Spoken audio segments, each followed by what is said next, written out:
శ్రీకాంతాచారికి జోహార్ శ్రీకాంతాచారికి సాధించాం సాధించాం సాధిద్దామంటున్నాను సాధించినాం మనం కార్యక్రమానికి అధ్యక్ష టిఆర్ఎస్ పార్టీ అభ్యర్థిగా మీ ముందుకు వచ్చినటువంటి మా అమ్మ శంకరమ్మ గారికి అమరీందర్ రెడ్డి గారు కోదాడ నియోజకవర్గ టిఆర్ఎస్ పార్టీ అభ్యర్థి మిత్రులు శశిధర్ రెడ్డి గారు అదేవిధంగా తెలంగాణ ఉద్యమంలో వందల కేసులయ్యి జైళ్ల పాలైనటువంటి మా విద్యార్థి తమ్ముడు గ్యాదర్ కిషోర్ గారు తుంగతుర్తి అదేవిధంగా మరి ఈరోజు మన నల్లగొండ టిఆర్ఎస్ పార్టీ ఎంపీ అభ్యర్థి మీకు బహుశా వారు ఒక విద్యావేత్త ఒక పని తెలంగాణ ఉద్యమంలో తెలంగాణ కోసం 10 రోజులు జైలుకు పోయినటువంటి బిడ్డ శ్రీ పల్లా రాజేశ్వర రెడ్డి గారు ఆ రోజు మా వేణుగోపాల్ రెడ్డి గారి అమ్మ ఇక్కడనే ఉన్నది లక్ష్మమ్మ గారు ఇక్కడే ఉండే అమ్మ వేణుగోపాల్ రెడ్డి ఉస్మానియా యూనివర్సిటీలో తెలంగాణ కోసం చనిపోయినప్పుడు ఆ శవాన్ని పోలీసులు దొడ్డిదాండి తీసుకుపోయే ప్రయత్నం చేస్తే ఆ శవాన్ని అక్కడ నిలబెట్టినటువంటి అన్న మా రాజేశ్వర్ అన్న ఆ రోజు ఆ శవాన్ని ఆపినందుకు ఈ సీమాంధ్ర పోలీసులు ఈ కాంగ్రెస్ ప్రభుత్వం దొంగ కేసులు పెట్టి మా పల్లా రాజేశ్వర రెడ్డి గారిని 10 రోజులు జైల్లో పెట్టింది ఈ కాంగ్రెస్ ప్రభుత్వం. రాజేశ్వర్ అన్ననే ఇవాళ నల్లగొండకు కాబోయే ఎంపీ మన అభ్యర్థి రాజేశ్వర రెడ్డి గారు. మరి ముఖ్యంగా నల్లగొండ రాజకీయాల్లో బహుశా వారంత సీనియర్ మనుషులు లేరు. 1971 మందిని ఎమ్మెల్యేలు చేసినటువంటి ఒక గొప్ప నాయకుడు శ్రీ సామల శివారెడ్డి గారు. వారి రోజు నిజానికి కొద్దిగా ముందొచ్చుంటే డెఫినెట్ గా టిఆర్ఎస్ పార్టీగా ఎమ్మెల్యే అభ్యర్థిగా వారు ఈ రోజు మీ ముందు ఉండేవారు. కానీ టికెట్ రాకపోయినా పెద్ద మనసుతో ఇంతమందిని ఎమ్మెల్యేలు చేసిన వాళ్ళని చేయడం కాదు, అమరుడు శ్రీకాంత్ తల్లి శంకరమ్మను ఎమ్మెల్యేలు చేస్తా అని చెప్పి ముందుకు వచ్చిన పెద్ద శివారెడ్డి గారు. కానీ టిఆర్ఎస్ పార్టీ ఊరుకోదు, కాంగ్రెస్ వాడుకోని వదిలేసింది శివారెడ్డి గారిని. శివారెడ్డి గారు పెద్ద మనసుతో మా అమరుల కుటుంబాన్ని మా శంకరమ్మ గారిని ఎమ్మెల్యే చేసుకుంటారని ముందుకు వచ్చింది కనుక వారిని కూడా తప్పకుండా టిఆర్ఎస్ పార్టీ శాసన మండలిలో ఎమ్మెల్సీగా తీసుకుపోతుందని చెప్పి నేను సందర్భంగా పనిచేస్తాను. ఇది నేను చెప్తున్న మాట కాదు, ఇది కేసీఆర్ గారి మాట. వేదిక మీద ఉన్నటువంటి ఇతర పెద్దలు టిఆర్ఎస్ నాయకులు ఇంత పెద్ద ఎత్తున బహుశా నేను హుజూర్ నగర్ లో ఉన్నా అనిపిస్తున్నా. మీ ఊపు మీ కథ చూస్తుంటే పక్కా హుజూర్ నగర్ లో శంకరమ్మ ఎమ్మెల్యే అయ్యేది ఖాయంగా. చాలా సంతోషం. మీ అందరికీ పెద్ద ఎత్తున వచ్చినటువంటి యువకులకు, విద్యార్థులకు, అక్కలకు, చెల్లెలకు, ముఖ్యంగా మా పత్రికా విలేకరులు, తెలంగాణ జర్నలిస్ట్ ఫోరంలో చాలా చురుకుగా పనిచేసినటువంటి మా హుజూర్ నగర్ పత్రికా విలేకరులకు, మీడియా మిత్రులకు, పోలీస్ మిత్రులకు ప్రతి ఒక్కరికి పేరు పేరున హృదయపూర్వకంగా నమస్కారం తెలియజేస్తా ఉన్నాను. ఈరోజు మొత్తం దేశమంతా హుజూర్ నగర్ దిక్కు చూస్తా ఉంది. ఎందుకు చూస్తుంది హుజూర్ నగర్ దిక్కు?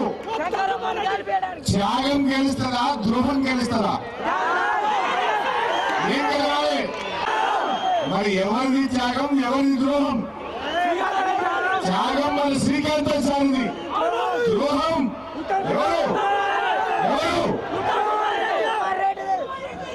కిరణ్ కుమార్ రెడ్డి కేబినెట్ లో ఉండి మనల్ని జైల్లో పెట్టించి దెబ్బలు కొట్టించి తెలంగాణ ఉద్యమానికి తెలంగాణ రాకుండా అడుగులకు మడుగులు ఎత్తినటువంటి ఉత్తమ్ కుమార్ రెడ్డి వైపు ఉంటారా, త్యాగం చేసినటువంటి శంకరమ్మ టికెట్ ఇచ్చుకోండి. తెలంగాణ ఉద్యమంలో పాల్గొన్న న్యాయవాదులకు టికెట్ ఇచ్చింది. తెలంగాణ ఉద్యమంలో పాట పాడిన తెలంగాణ ఉద్యమంలో పాల్గొన్న విద్యార్థులు ఇక్కడ ఉండే గ్యాదర్ కిషోర్ కావచ్చు, మా పిడమర్తి రవి గారిని తీసుకుపోయి పోటీకి పెట్టింది టిఆర్ఎస్ పార్టీ. అంటే కళాకారులను, రచయితలను, న్యాయవాదులను, డాక్టర్లను, విద్యార్థులను ప్రతి ఒక్కరిని గౌరవించినటువంటి పార్టీ టీఆర్ఎస్ పార్టీ. అందులో నేను హుజూర్ నగర్ లో మీ అందరికి మనం చేసేది ఒకటే, బాగా ఆలోచన చేయండి. దేశమంతా మీదికి చూస్తున్నది. త్యాగం గెలవాలన్నా ద్రోహం గెలవాలన్నా అని చూస్తున్నారు. ఇక్కడ మా శంకరరావు గారు గెలవకపోతే శ్రీకాంతాచారి త్యాగానికే అర్థం లేకుండా పోతుంది, విలువ లేకుండా పోతుంది అని చెప్పి మనం చేస్తాం. నాకు నమ్మకం ఉంది, హుజూర్ నగర్ ప్రజలు విఘ్నులు, మీరు అన్ని అర్థం చేసుకోగలుగుతారు. తప్పకుండా త్యాగం వెనుక, ధర్మం వెనుక, న్యాయం వైపు మీరంతా నిలబెట్టారనేటువంటి విశ్వాసం నాకు సంపూర్ణంగా మీ అందరి మీద కూడా ఉన్నది. ఇవాళ చాలా పార్టీలు మాట్లాడుతున్నారు, తెలంగాణ వచ్చినాక అందరూ అభివృద్ధించారు. నేను అడుగుతా ఉన్నా ఇక్కడ ఉండేటువంటి కాంగ్రెస్ నాయకులను, నేను అడుగుతా ఉన్నా ఇక్కడ పోటీ చేసే తెలుగుదేశం నాయకులను, హుజూర్ నగర్ లో పోటీ నుంచి తప్పుకొని శంకరమ్మ గారిని ఏకగ్రీవంగా గెలిపించండి అని చెప్పి నేను డిమాండ్ చేస్తా ఉన్నా. ఇంకా సమయం ఉంది, ఇంకా 3 రోజుల సమయం ఉన్నది. ఇప్పటికైనా ఆలోచన చేయండి. మీకు నిజాయితీ ఉంటే, చిత్తశుద్ధి ఉంటే, అమరవీరుల మీద మీ ప్రేమ నిజమైన ప్రేమ అయితే మీరు పోటీ నుంచి తప్పుకొని మా శ్రీకాంతాచారి తల్లి శంకరమ్మ గారిని ఏకగ్రీవంగా గెలిపించండి అని కోరుతా ఉన్నా. మీరు విత్డ్రా చేసుకుంటే మీ గౌరవం, మీరు విత్డ్రా చేసుకోకుండా దయచేసి ఆలోచన చేద్దాం. ఈరోజు ఇలా మేమేదో బాగా అభివృద్ధి చేసినాం, మేమేదో హుజూర్ నగర్ ఏమో మొత్తం ఉద్ధరించమని చెప్తున్నారు. నేను ఒకటి అడుగుతా ఉన్నా మిమ్మల్ని అందరినీ, మన వాడి తర్వాత ఏమంటది, మేళ్ళ చెరువులు కానీ, మాటంపల్లిలో కానీ, నేరేడు చెరువులు కానీ ఇట్లా బట్టి మిర్చి వంటదా పంటదా మనకు? ఆ మిర్చి ఎవరు కొంటారు? కనీసం ఆ మిర్చి అమ్మడానికి హుజూర్ నగర్ లో ఒక మార్కెట్ ఉండదా? ఏడికి పోవాలి మిర్చి అమ్మడానికి? గుంటూరు పోవాలి. అయితే గుంటూరుకు పోవాలి, లేకపోతే గుంటూరు నుంచి వచ్చిన దళారులు కొనాలి తప్ప ఇక కనీసం ఒక మిర్చి మార్కెట్ అన్న ఉందా అని నేను అడుగుతా ఉన్నా. పోనీ కోల్డ్ స్టోరేజ్ ఉందా? ఆ మిర్చిని మనం పెట్టుకుందామంటే జగే పెట్టుకోవాలా లేదా? నేను మీకు హామీ ఇస్తా ఉన్నా, వచ్చేది టీఆర్ఎస్ ప్రభుత్వం తప్పకుండా ఇక్కడ ఒక మిర్చి మార్కెట్ ను, కోల్డ్ స్టోరేజ్ ను మా రైతుల కోసం ఏర్పాటు చేస్తాం రేపు తెలంగాణ ప్రభుత్వంలో. ఇక పత్తి పంటది. కేసీఆర్ గారు ఒక స్పష్టమైనటువంటి ఎజెండాతో ముందుకు వచ్చింది. కాంగ్రెస్ వాళ్ళు ఎన్ని రోజులు చేయలే, కేసీఆర్ గారు చాలా స్పష్టమైన ఎజెండాతో ముందుకు వచ్చింది. రేపటి టీఆర్ఎస్ ప్రభుత్వం మా భర్త చనిపోయినటువంటి వితంతువులకు కానీ, ముసలి కాంగ్రెస్ రేపటి టీఆర్ఎస్ ప్రభుత్వం నెలకు 1000 రూపాయలు పెన్షన్లో బట్టలు, భోజనము, పుస్తకాలు ఇచ్చి ఉచితంగా నిర్బంధ విద్యను అందిస్తుంది రేపటి టీఆర్ఎస్ ప్రభుత్వం అని చెప్పి మనం చేస్తాం. మా ఎస్టీలు ముఖ్యంగా 100 తండాలు ఉంటాయి, ఈ ప్రాంతంలో 100 తండాలు ఉంటాయి. కాంగ్రెస్ పార్టీ తండాలను గ్రామ పంచాయతీ చేస్తానని మాట తప్పింది కాంగ్రెస్ పార్టీ. కానీ ఇలా టీఆర్ఎస్ పార్టీ మా మేనిఫెస్టోలో మనం పెట్టుకున్నాం, ఖచ్చితంగా ప్రతి తండాను గ్రామ పంచాయతీగా రేపు తెలంగాణ ప్రభుత్వం గుర్తిస్తుందని చెప్పి మనం చేస్తాం. ఎస్టీలకు విద్యా ఉద్యోగాల్లో 12% రిజర్వేషన్ ఖచ్చితంగా అందిస్తామని చెప్పి కూడా ఈ సందర్భంగా చేస్తాం. అదే కాంగ్రెస్ పార్టీ మునిగిపోతున్నటువంటి పదవి ఈరోజు హుజూర్ నగర్ లో కానీ, నల్లగొండలో కానీ మన అంతా కూడా ఈరోజు టీఆర్ఎస్ గాలి వీస్తా ఉంది. ఖచ్చితంగా రెండింటి అయితే ఎమ్మెల్యేలే కాదు, ఎంపీలు కూడా మనకు ముఖ్యం. రాజేశ్వర రెడ్డి గారి గెలుపు కూడా మనకి చాలా ముఖ్యం. ఎందుకు ముఖ్యమంటే కాంగ్రెస్ పార్టీ తెలంగాణ ఇచ్చింది, కానీ ఇచ్చినట్టే ఇచ్చి రెడ్డి గారు గెలవాలి. ఇలా కాంగ్రెస్ పార్టీ ఏమంటుంది, ఇలా కాంగ్రెస్ పార్టీ ఏమంటుంది, భద్రాచలంలో 7 మండలాలను తీసుకుపోయి ఆంధ్రలో కలుపుతా ఉంటుంది కాంగ్రెస్ పార్టీ. చంద్రబాబు కలుపుకుంటుండు, వెంకయ్య నాయుడు కలుపుకుంటుండు, పొన్నాల లక్ష్మీ గారు ఎంతవైపు ఉండాలంటే ఏం చేయాలి? మనమంతా ఎటువైపు ఉండాలి? బాగా ఆలోచన చేయండి. కారు గుర్తు కొట్టేసుకోవాలి. ఇప్పుడు మన రాష్ట్రం వచ్చింది, ఇవాళ టీఆర్ఎస్ పార్టీ పోరాటం వల్ల, అమరుల త్యాగం వల్ల ఇవాళ తెలంగాణ వచ్చింది. ఎన్నడన్నా కాంగ్రెస్ కొట్టారు తెలంగాణ కోసం 13 ఏళ్ల కేసీఆర్ పోరాడాల్సిన అవసరం ఉంది. ఇలా కాంగ్రెస్ వాళ్ళు వచ్చి మేము కూడా బంగారు తెలంగాణ రెండేనా మరి మీ మంత్రి గారే ఇక్కడ ఏం చేస్తున్నారు మంత్రి గారు? ఒక్కొక్కరికి తెల్ల రేషన్ కార్డు మీద 4 కిలోలు కాదు 6 కేజీల బియ్యం ఇస్తా అని చెప్పింది కాంగ్రెస్ పార్టీ. కానీ 5 ఏళ్ళు అయింది, ఇస్తున్న 6 కిలోల బియ్యం ఎక్కడా? కరెంట్ ఇవ్వకపోతే, బియ్యం ఇవ్వకపోతే, మేనిఫెస్టోలో పెట్టింది ఏ ఒక్కరిని కూడా కాంగ్రెస్ పార్టీ అమలు చేయలేదు. కానీ వాళ్ళ కేసీఆర్ గారు నేను చేస్తా అని టిఆర్ఎస్ పార్టీ ఒక మేనిఫెస్టోతో వస్తే మీరు చెయ్యరు, చేస్తా అన్న కేసీఆర్ ను టిఆర్ఎస్ ను ఇలా విమర్శిస్తా ఉంది కాంగ్రెస్ పార్టీ. అందువల్ల బాగా ఆలోచన చేయండి. తెలుగుదేశం గురించి ఎప్పుడు అవసరం ఉండదు ఇంకా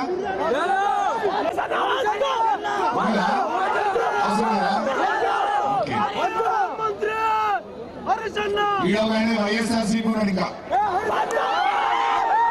కొట్టే ప్రయత్నం చేసింది జగన్మోహన్ రెడ్డి. మన తినే అన్నంలో మట్టి పోసేట్టు చేసింది శంకర్. మన తెలంగాణ వద్దు, ఆర్టికల్ 3ను రద్దు చేయాలి, ఇచ్చిన తెలంగాణ వెనక్కి తీసుకోవాలన్న జగన్మోహన్ రెడ్డి పార్టీలో కూడా ఇంకెవరైనా ఉంటారా? జగన్మోహన్ రెడ్డి తండ్రి రాజశేఖర రెడ్డి గారేమో మనకు 70,000 పెట్టి ఒక్క రూమ్ ఇల్లు కట్టించిండు. అందుకే మన కేసీఆర్ ఏమంటుడు, రేపు తెలంగాణ వచ్చిన తర్వాత 3 లక్షలతో 2 బెడ్రూమ్ల ఇల్లు ప్రతి ఒక్కరికి పేదవాళ్ళు కట్టిస్తామని చెప్తున్నాం. అట్లయితే మనం బతుకుతాం.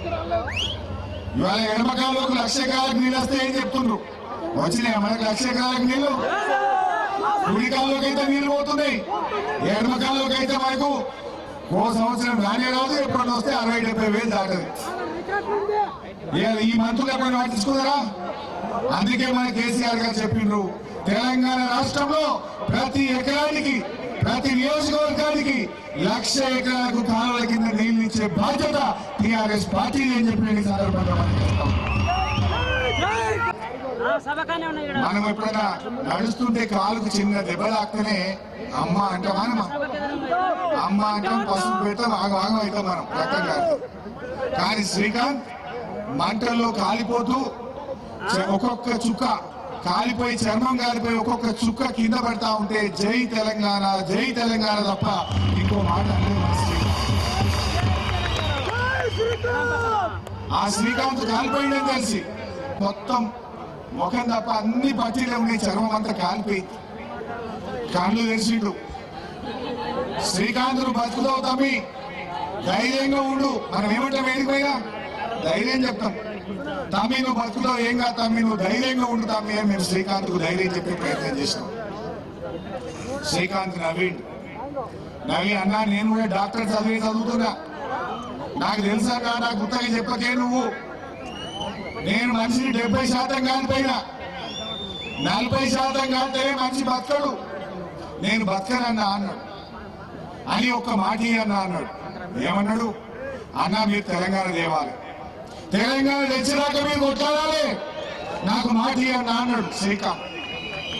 నేను చెప్పిన శ్రీకాంత్ అట్లెందుకంటావు తమ్మి, నువ్వు బతుకుతావు, దేవుడి ఆశీస్సులు ఉన్నాయి, తెలంగాణ ప్రజల దీవెనలు ఉన్నాయి, నువ్వు ఖచ్చితంగా బతుకుతావు శ్రీకాంత్ అన్నాడు.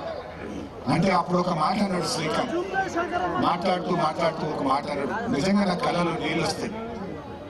అన్నా నువ్వు చెప్పినట్టే ఒకవేళ నేను బతుకుతే, తెలంగాణ కోసం మళ్ళీ త్యాగం చేయవలసి వస్తే ప్రాణత్యాగానికి నేను మళ్ళీ